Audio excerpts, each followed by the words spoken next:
Hello, hello, global citizens from around the world. It is your host of Future TV, Catherine Longy here. I am back with an incredible human being, Carl Fofie, who is an HR administrator from the United Kingdom. And Carl is also a friend of mine and a work colleague. And I want to tell that story in just a moment. But before I do, I want to give you the context for this conversation. So we're talking about neurodiversity superpowers. And Carl is my greatest teacher when it comes to diversity, equity, and inclusion, because he was the first person I met who was neurodiverse. Carl is on the autistic spectrum. And here at Future TV, we are all about shining a light on the future that we all want for ourselves, our families, our communities. But we meet and talk about the things that are relevant now to help us bring that future. And the future is about different people coming together to collaborate in different ways, which is how we're going to get the results and see the things in the world that we want to see. So, Carl, thank you for being here. You really honor us with your presence, and you honor me in our friendship and also our work camaraderie, because we met 5 years ago when we were working for a tech company. Would you start by telling us from the beginning of your story, because you knew, or your parents knew before you knew, that you weren't like the other kids. What was it like to find out you weren't like the other kids, and your early journey in getting your autistic diagnosis? Like you said, I was diagnosed with autism around 15 months old. So I was born on 6th of October 1994. I got diagnosed in September of 1995. So, and this is what my mom told me when I was a lot older to understand what had gone on at the time. And it made me realize it, because when she told me this, I was just like, it kind of makes sense why I was a bit different, why I was a bit more of an outcast a little bit in school, if that makes sense. Especially in primary school, it was a little bit more obvious. I didn't really have as much friends as what a normal child would have, because I was non-verbal. Actually, for those people that don't know, I was non-verbal. I didn't speak from birth until 7 years old. So that's 7 years of my life of not communicating. All I was using is my hands, sign language. That's how I was communicating, and using picturables. That's how I was communicating every day for 7 years of your life. It wasn't an easy journey for my family, especially, being of ethnicity, of ethnic minority. I'm of British. I'm of a black British descendant. So I'm a Ghanaian. I'm a British Ghanaian. So I was born in the UK. I was born in London. Born in East London, Pacific, if you want to get more specific. Pretty much my whole life. I've always been a Londoner, and being on an ethnic minority, and being on the autistic spectrum, it was very foreign to my family, because they never heard of this before. They never dealt with somebody like me. They didn't know how to handle somebody like me. That's why the health professionals had to come and help my mom. I just want to pause there so our viewers can get present to not having verbal communication skills for the first 7 years. So a lot of us struggle with our communication, and we say things all the time, but because we can speak, we have the ability to kind of go back and forth with people and be understood. So your earliest experiences, you did not have, people just didn't understand you, and you communicated through sign language. So what was it like in school now that you have that, now that you started speaking? Because I think you went to special needs school, is that right? Yeah, that's correct. Yes, I went to a mainstream nursery. Then I went to a special needs primary school from the age of 4 to about 8. Give or take 4 to about 8. So that's about 3.5 years. Then I went back to mainstream primary school from the age of 8 to 11, and then I went to mainstream secondary school, or for those around the world, high school. So I was in high school for about 5 years, and then I went to college, so sixth form college, for 2.5 years. They're all mainstream, by the way. Then I went over to uni, but within my school time, so I just want to emphasize a little bit on the school point. I did have a lot of support in school. I had a TA, like a teacher assistant. that I had in school that was helping me with social skills, helping me to make friends, but also helping me with the academics, so especially English, reading and writing. I didn't know how to read and write until I was, 6 or 7 years old. I didn't know how to read and write either. You know, things that people take for granted, even to hold a common pencil, you know, things that people take for granted every day. I didn't get those things until I was in my special needs primary school. That's how I learned how to do all those things, reading and writing and stuff like that. And it's just Tell changed my us life.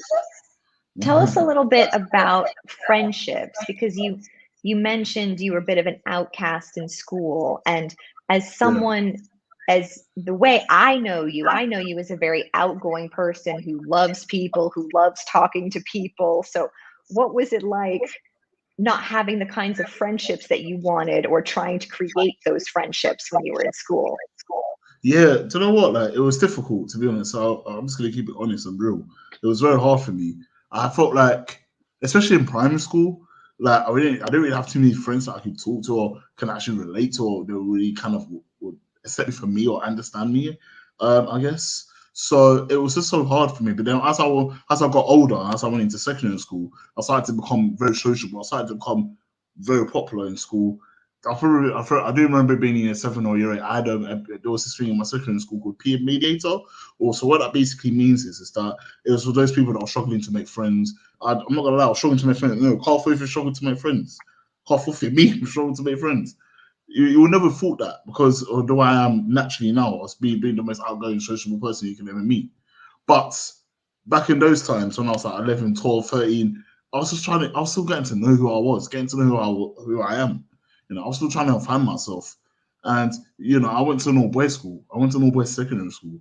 Especially, I went to an all boys black school. Half the people in my year were black, or my ethnicity, called Ghanaian, Nigerian, Jamaicans. There was only a few white people and a few Filipinos in my school. So it was hard for me to connect to just Yeah. normal people within the same skin. I know, can you imagine being a 12, 13-year-old boy, and you're struggling to connect with people within your own ethnicity group, within your own ethnic minority? It was hard. I'm not gonna lie. I'll be Mm. honest. And It was a role I struggled. Carl, how old were you when you started entertaining the idea of going to university? And did that seem like something that was hard? When Yeah. did you decide to go for it? You know Tell what? us that Like, you know what? Yeah, I love that question. It's a good question. So I feel like my parents, so especially my dad, he was the one that kept encouraging me. You know, you can achieve above and more than what you can expect of yourself. So I started at the time. I didn't know if I wanted to go uni or not. I thought it probably got to when I was in sixth form, when I was about 16, 17. That's when I started realizing, oh, maybe. And I was really seeing cousins that really went to uni, and I was seeing their vibes. And, you know, I thought this could be a vibe. You know, then that's when I started to think. But I thought I needed to know roughly what I wanted to do at uni. I didn't want to go to uni just to do a random course, but not really have any satisfaction of it. It would be a waste of time, and especially when there's money involved in it as well. You're paying what, £9,000 tuition fees. I didn't want to waste my money, so I had to know what I was doing. So I had to speak to a careers advisor. I went to speak to my careers advisor at college, and I asked her about, you know, what options do you think? And she was telling me that it's really good to go to uni. I was asking about like the pros and cons of uni and an apprenticeship, like, you know. But I'm quite glad looking back at it now and reflecting on it. I'm very glad I went to uni. I'm very glad, because that's actually what I wanted to do. And my parents supported me. You know, I had very supportive parents that supported me to go to uni. I didn't even think of myself I could even go to uni, but I believed in myself. I had that self belief, and it was actually my business teacher in secondary school, because I chose GCSE business in secondary school when I was 14, 15, called Mr. Rick Manning, who I've got on LinkedIn, and I still talk to him now. Actually, he really encouraged me, to be honest. He saw a potential in me. So, Carl, you're a very smart guy. You're very clever. And then it kind of gave me that boost, really. And then I got good grades, you know. And then I was like, you know what? Maybe I can go to uni. Maybe it is a possibility, you know. And then I just worked hard in college, you know, got my grades, and I got into uni for you know, without no clearing. Thank God. We thank God for that, to be honest. And I got ABB, and this is history, really. amazing. And we'll talk a little bit about another life milestone that you accomplished more recently. But before we do, tell us a little bit about how you got into human resources. Ooh, I got into HR. So Like I said, in my degree was business management, so I kind of started liking HR from when I was at uni, actually, by studying the HR modules and realizing that I was probably good at this. And I was actually getting decent grades in HR. All the HR modules, I never failed an exam, I never failed the coursework, nothing. And then it was just a curiosity then at uni at that time. It's after when I left uni, that's when I started to really have time to think about what I actually wanted to do with my life. And I was like before I was at uni, I was working at Otorino.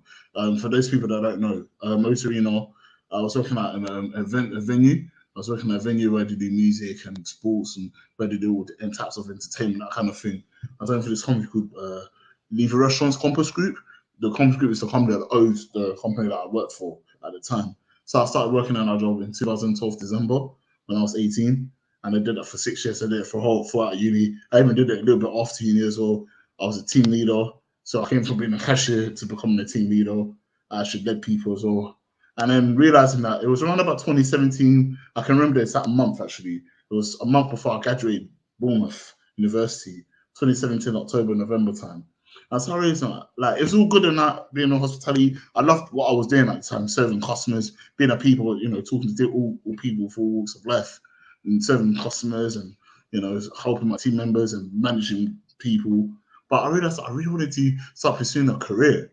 And HR kind of came into it. And I remember just being good at HR. And I remember just going on prospects.com and just reading about HR, reading job descriptions to do with HR. I didn't have any HR experience at that time. So I needed to start from somewhere. So a friend of mine recommended me to do an apprenticeship. I said, why am I doing an apprenticeship? I just got a degree in business management. Why am I doing an apprenticeship? Like, what's the point? But then looking back at it now, it was actually worth it because it's made me who I am in my career now. If I didn't do that apprenticeship, I would never have met you. Exactly. So everything happened for a reason.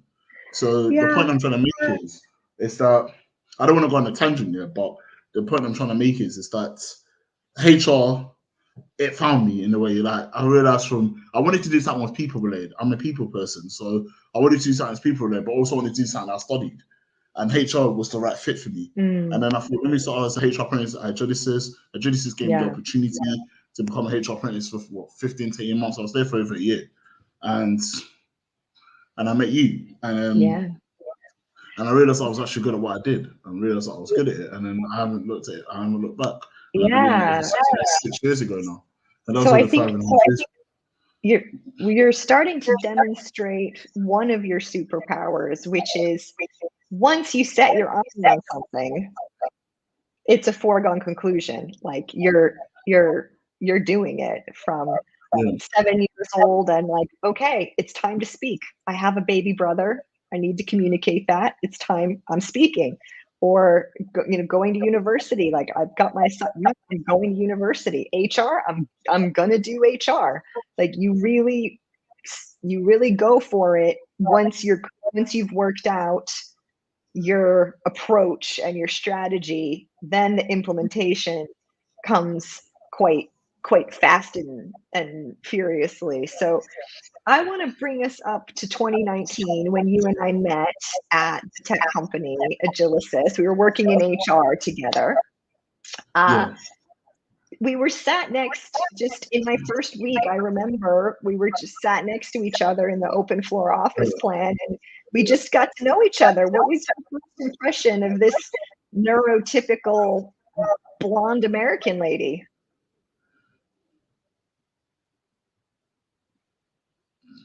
Wow, what was my first impression of you? Yeah, wow. What did you think of this different? Because we were both really different. We were just different in different ways. Yeah, I'll probably say that my first impression, well, that's an easy one to say. That's an easy answer. I thought you were interesting. I liked your work style. Like, it was so different. Like, being an American, being naturalized American born, and I felt like you just gave me that vibe. It was just a different vibe to what I was used to. I'm not gonna lie, I'll be honest. And I thought you were interested in your work style and was interested in difference. Hence why I asked a lot of questions and we just really got on really well. And I could relate to we could relate to each other and stuff that was making it interesting. I was curious I like the way that she worked and her approach. I like the fact that you were very knowledgeable and you were very passionate and you were just very warm to me. I felt comfortable. I just felt instantly comfortable. And I knew that me and you were going to be friends, and not only friends, but we're colleagues as well. You know what I mean? And that friendship was going to grow, and it has grown. It's been I don't even know me. You've known me since you've known me from the beginning of my career for 5.5 years now. The reason why I gave you the uncomfortable task to ask first what you thought of me was because I wanted to see everything that you said about me. It was my same reaction to you. Like, there's a different energy coming from, you were sitting on my left. You know, the energy coming from my right was cold, lethargic, just slow, you know, like a lack of energy. And then the energy coming to my left, where you were sitting, in terms of how you were communicating to me and just engaging me in conversation. Where are you from? Are you married? What does your husband do? Like just the way you were engaging me, I felt like a kindred spirit. Like we have a lot more in common than we are different, even though if you sent us, the two of us, into a room or even in this interview, people would be like, wow, you two seem really different. But connecting on that almost molecular or energetic way, you can tell when people are similar, you know, have a similar kind of values, similar things that are important to them. They want to connect with people like you want to connect with people. They want to do a good job. They take their work seriously. They want to do well. So I recognize that in you straight away. And I'm curious because I run in the neurotypical sphere. So in terms of my brain wiring, I'm in a majority group. So I'm curious for you what it's like to work with people who are different in that way, and you know what happens to you when you meet the opposite of that. Does that make sense? Because I'm not sure. Yeah. No, it's making sense. Yeah, I've got an answer to that. So to be honest with you, I do find it hard to work with neurodiverse people. So like, you know, I do find it hard to find neurotypical people sometimes. Yeah, that's what I mean. Neurotypical people. I feel like I'm often misunderstood. So I can give you an example. For example, emails. I find it hard to understand what is expected of me, and often I'm always having to kind of clarify what the email actually entails in terms of what I actually need to do or deliver. This is within a work context. Just to kind of make it similar so that my brain can actually connect to what the email is saying or to what you're actually saying in general, period. So that's the frustration part. But sometimes I feel like I'm clashing due to the fact that I'm different, and I find it very difficult to read people's emotions, or to read the room. As they keep saying, read the room. I find it really hard to read the room. As being a neurodiverse person, you know, being on the autistic spectrum, people with autism find it hard to read the room, or rather hard to read social cues. I still find it hard. This is things I've been continuously working, even in my current employment now. I'm continuing to work on those things, to be honest with you. I haven't made excuses. You know, I'm one of those, but I'm very resilient. And that's why it's different for someone to work with people that are different to me, because I'm very resilient. I always had to fight. I've always had to prove people wrong my whole life.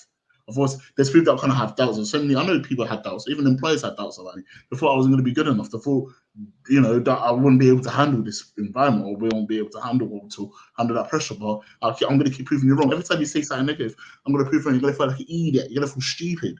You're going to feel like a waste man. And what I mean by a waste man, just to keep it simple, you're going to feel stupid. You're going to feel silly, because at the end of the day, I'm just as normal as you are. My mind may think different, and I may have a lot, and my mind may be, I think, more logical, and I may think differently, or more critical or whatever. But we're still the same, you know. Yeah, Carl, And I'm just. Can I ask you something, Carl? Yeah, of course, no worries. I'm wondering the merits of focusing on the gaps with autism. So if people with autism aren't very good at reading a room, like that's just how you are naturally. It's going to be probably hard to try to learn to read the room, right? Are Yeah, there things that you do when you work with new people now? Because we haven't worked together in 5 years, and you've had a few jobs in between. So I'm just wondering, are there things that you put in place where maybe you share about the things you're good at and the things you're not so good at, so that yeah, people are aware and they don't expect you to do things like read the yeah, room? Like, Carl's just yeah. not going to read the room. That's just the way Carl is. Yeah, of course. Like what I've done is the way I've overcome that, I guess, or advise other new people when especially when I'm working with new people or being in new environments, is by explaining to them I am on the autism spectrum. You have to tell me if you want me to leave you alone. You have to verbally communicate with me, or just make it a bit more obvious that you don't want me to be around. Then I'll just move away and walk on. I'm not gonna get offended. I'd rather you tell me than not tell me. I'm not a mind reader. I'm not a psychologist. I'm not a mind reader. So that's the one way I've done it. That's by being clear. Even in for example, where I am now, I remember sending out an email to all the managers to say, look, I'm on the autistic spectrum. I'm not good at reading the room. I'm not always good at noticing social cues or social vibes. You know what I mean? I'm always good at that. They've been really accepting, to be honest. Yeah. We'll get more into that later, but yeah. I just want to share, Carl, the impact that you had on our HR team at Agilicis, because this is this is when I first started learning about the neurodiverse superpowers. Because so I think it was a colleague, it wasn't you yourself, but it was a colleague who communicated to me. I didn't know you were on the autism spectrum for about a couple weeks that we were working together. I just thought you were like me, really outgoing and curious and asks a lot of questions. I didn't realize that some of what shapes you is being on the autism spectrum. So it was a colleague of ours that communicated to me that you were on the spectrum. And when I started piecing together the dots in some of your behaviors, I realized, wow, with Carl in our team, we can never take for granted about communication. Like, we have to be crystal clear around communication. If something detailed needs to get done, like, Carl is the person for the job. If people need to be enrolled, engaged, talked to, communicated to, like, Carl's definitely the person for the job. And Carl, you won't know this because you had left the organization at this time, but after you left the organization, it was like a hole was missing in the team. It was that, wait, but who's our person that can get anything done? Like, who's the person that, oh, we all communicate the same now. We don't have to think about how we're communicating as much. This is really boring. You really left a hole in the team. And I don't know if anyone ever told you that. Probably no one ever told you that. No, I didn't. I'm speechless, to be honest. That's actually really nice to hear that, to be honest. I did leave a hole, and I really appreciate that, to be honest, because I didn't realize that I made that much of an impact in the team, and the way that I am, and the way that I was so direct and honest and straight to the point, kind of thing, straightforward, I guess. But yeah, I'm just like you. I'm very sociable. I'm just a curious person. I'm not afraid to ask questions. Yeah. Why should I be afraid of asking questions for what? For nothing, Well, right? us neurotypicals, we get pretty scared about making other people uncomfortable and what are they going to think of me, and you don't have that. So, like, which is amazing, and I wish I had a bit more of that, taking my filter off. But Carl, what the reason why I was sharing that, apart from just I really appreciate and honor you, is that you never know what you have until you don't have it anymore. And that's kind of the kicker about most things in life, but also doing diversity, equity, and inclusion work. When you work in a homogeneous environment where everyone's the same, you don't realize you're missing diversity until you've experienced diversity in the team, and then it goes away. That's when you feel the loss of diversity. So as we're sort of heading towards the end of our conversation, I want you to share another milestone that you didn't think was possible for you in your personal life. So what are you Okay. celebrating recently in your Married, love life? married, being a married boy, being a married man. Yeah. So yeah, so do you want me to go into detail a little bit about my marriage life, or Well, why don't you share a bit how you didn't think it was possible for you to get married, and then how you met your wife and how you fell in love. yeah? So I didn't really think marriage was a possibility for me, and all this aspects. I just didn't really think about it, if I'm honest with you, because I was never in a relationship long enough in order for me to even consider marriage, or let alone even think about marriage. And me being on the autistic spectrum, you don't really hear a lot of autistic people getting married. You don't really hear. There's a few here and there for what you hear, but it just wasn't a big thing for me. And then all of a sudden now I'm actually on the opposite side of me being a young black autistic married man, proudly married man, by the way, very proudly married, and I'm not ashamed to talk about it. To be honest, that will lead on to how I met my wife. My wife now. I met her on a dating app called Hinge, which is basically similar to Tinder. She moved to me, as in she matched me basically on the 25th of May 2021, which was actually 3 years ago. We acknowledged we've known each other for 3 years. 2 days ago, it was actually 3 years I've known her actually, which is crazy.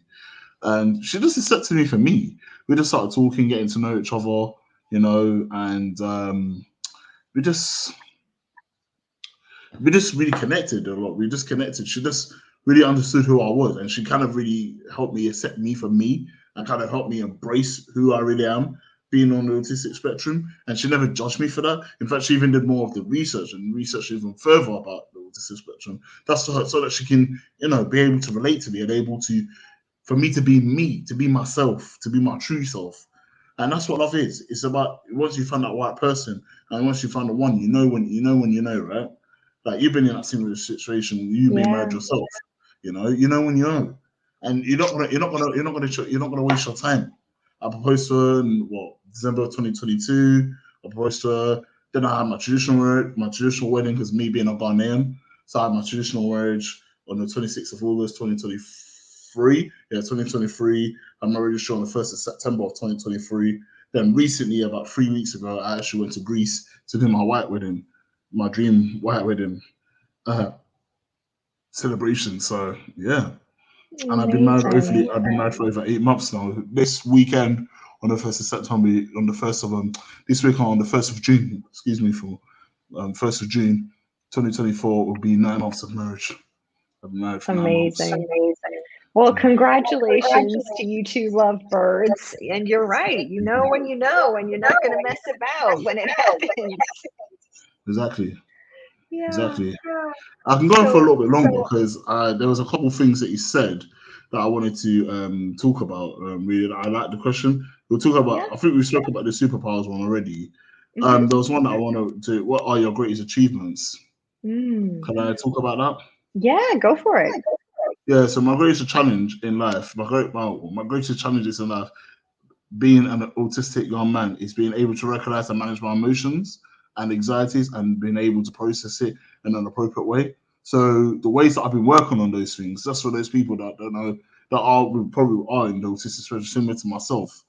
And the way I personally manage them is by journaling, exercising, speaking to close friends and family, especially my wife, who is actually a psychologist.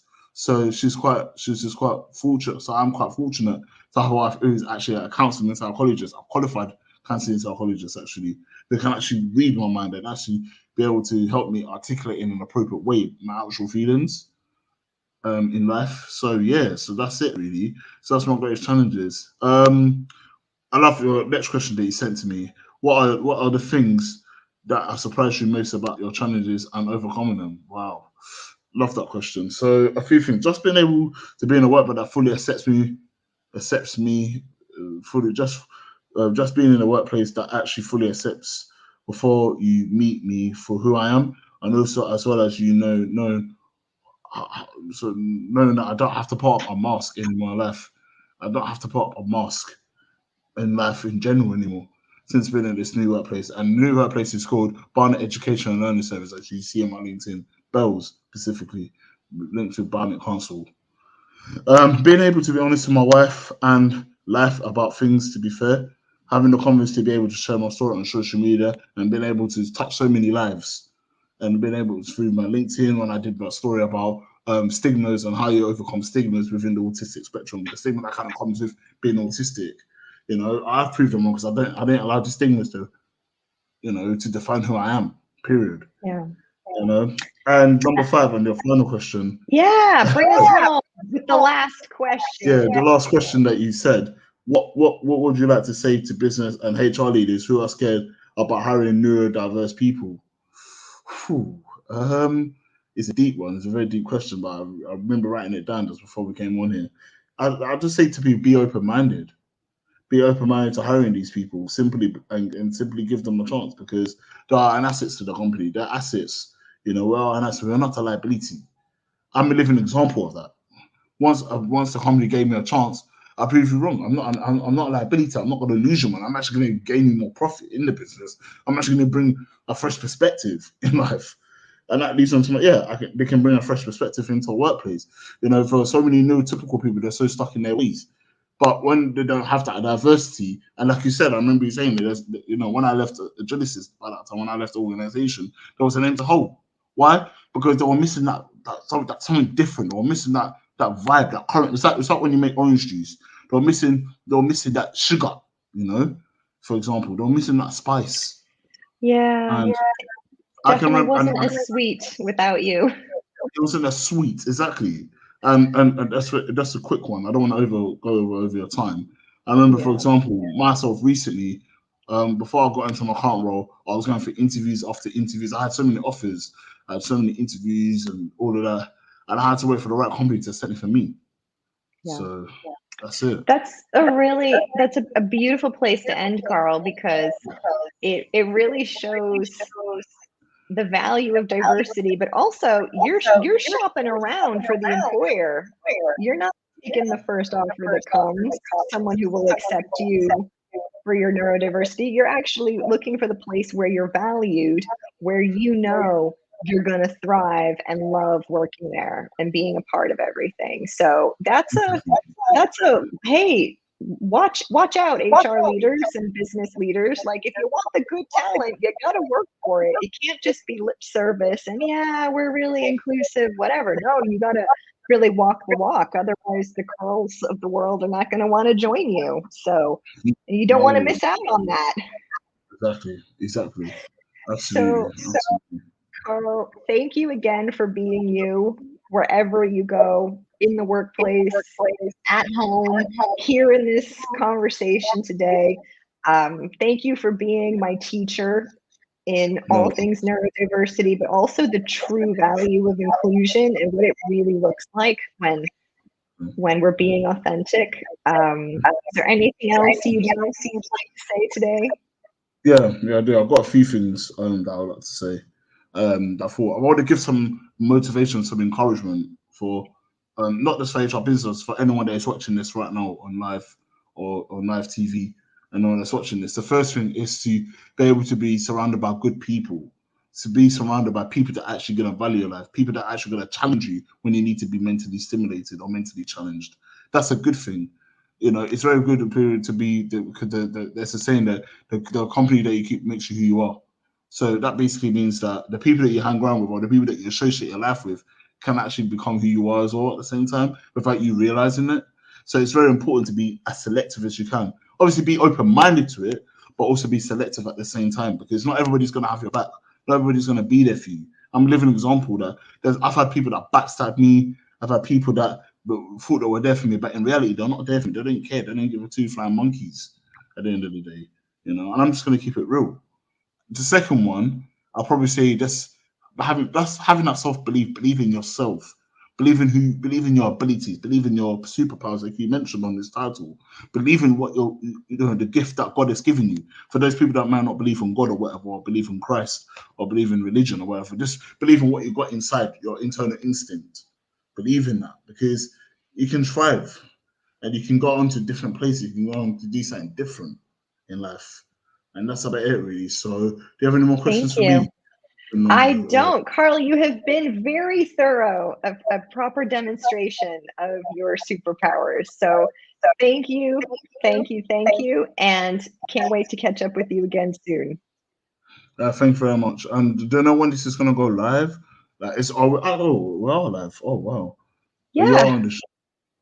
That's well, yeah, it's gonna go live, so people will be watching this real soon. So take care and take care. have a good one.